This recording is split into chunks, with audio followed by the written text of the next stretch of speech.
Have you ever driven a car? When you press the accelerator, the car speeds up. When you apply the brakes, it slows down. And when you turn the steering wheel, it changes direction. But have you ever thought about what happens inside the engine, transmission, or braking system? Probably not. You simply use the controls without worrying about the complex mechanisms working behind the scenes. This is exactly what abstraction is in object-oriented programming. Abstraction means showing only the essential features to the user while hiding the complex implementation details. In simple words, you focus on what an object does, not how it does it. Let's understand this with a real-world example. Think about an ATM machine. You insert your card, enter your PIN, choose Withdraw Cash, enter the amount, and the ATM gives you money.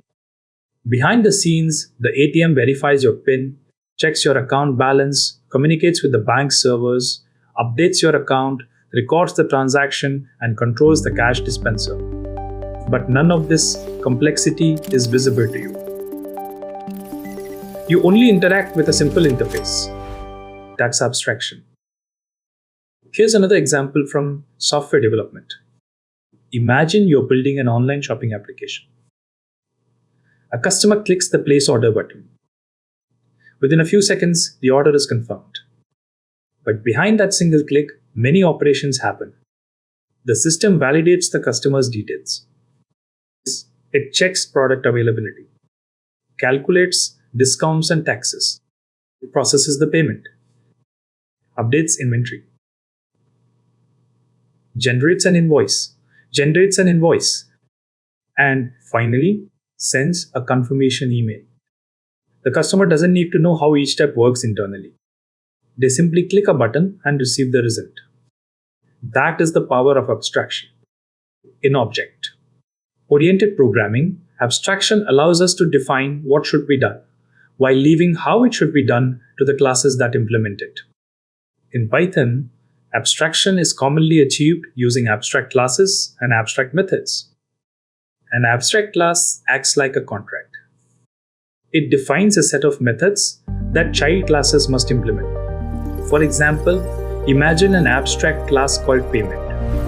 It declares a method called pay. Now, different payment methods like credit card, UPI, and net banking inherit from the payment class. Each one provides its own implementation of the pay method. The user simply calls pay without worrying about how the payment is actually processed. Whether it's a card transaction, a UPI transfer, or internet banking, the internal implementation remains hidden. That's abstraction in action. Abstraction provides several important benefits. It hides unnecessary complexity. It improves security by exposing only what's required. It makes applications easier to maintain and update. And it allows developers to build flexible and scalable software. To summarize, abstraction means hiding the implementation details and exposing only the essential functionality.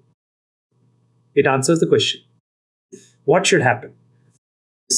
While keeping how it happens is hidden from the user. Once you understand abstraction, you will be able to design cleaner, more secure, and more professional software applications. Keep learning, keep practicing, and I'll see you in the next lesson.